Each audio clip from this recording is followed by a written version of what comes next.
The issue of context has, Rebecca, been another way to defend himself, as in that, you know, no, there's nothing to criticise in this book. Anything that you don't like about it is because of the way the media's reported it. Yeah, I mean, context has obviously become Harry's new buzzword, and one that he's clearly going to use a lot.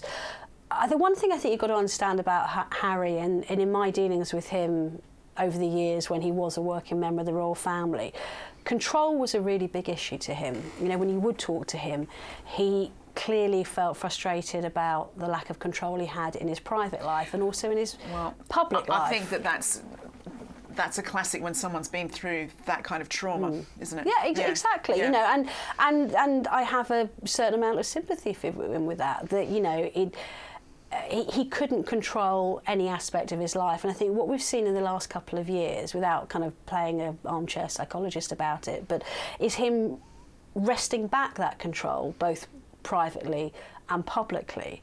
But he seems to kind of want to control every aspect of this, and this is something that any public figure has to come to terms with, that you can't do that. And if he's going to put himself out there in such an open public manner, that he's got to understand that people, and I don't just mean journalists by that, but members of the public, will seize upon bits that they think are more interesting than others and use it to shape their opinion of him.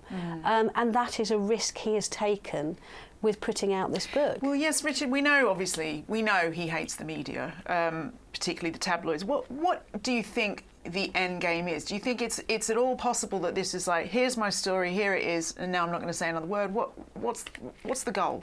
I think, in all seriousness, he wants to destroy the monarchy. I know he said on the Tom Bradby interview that he still supports it, but I don't think so. I think he's trying to portray his father, who's, you know, yet to be crowned, as an irrelevance, an old man just in hock to his domineering, scheming wife. He's trying to sort of dismiss Charles, and his real target is his brother. He wants to destroy the very positive image that people generally have of William and Catherine.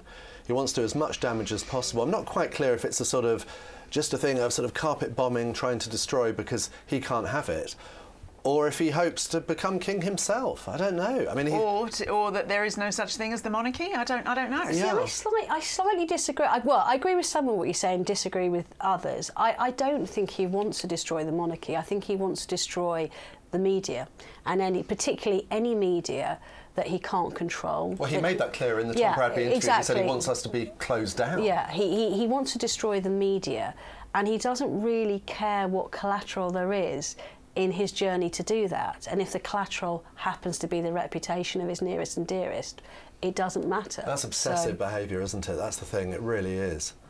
Yeah, his end game is negative, and I think there's going to be a lot more to come. You know, we've got rumours about Meghan writing a book, and there's a lot left out of this book that she'd be keen to write about, I'm sure. Thanks for watching. On Thursdays, don't forget to tune into Palace Confidential, your weekly look at all things royal.